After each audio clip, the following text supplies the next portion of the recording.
সমালোচনা তোমার লাইফে থাকবে। তুমি যতদিন বেঁচে থাকবা ততদিন তোমার লাইফে সমালোচনা থাকবে, অবহেলা থাকবে, অবজ্ঞা থাকবে, তুচ্ছ-তাচ্ছিল্য থাকবে। এটাই স্বাভাবিক, এটাই জীবন।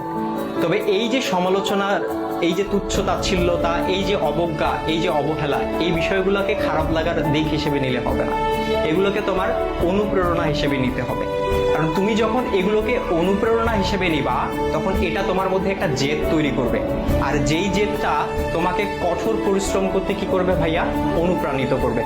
তোমার কঠোর পরিশ্রম করতে গিয়ে তোমার সব ধরনের ক্লান্তিগুলোকে দূর করে দিবে। আর যখন তুমি একবার কঠোর পরিশ্রম করতে শিখে যাবা, তখন স্যাক্রিফাইসের যে বিষয়টা, এই বিষয়টা তোমার মধ্যে অটো চলে আসবে।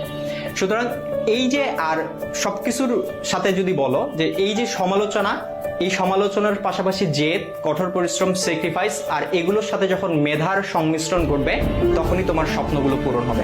সুতরাং সমালোচনাকারীর এই যে সমালোচনা, এই যে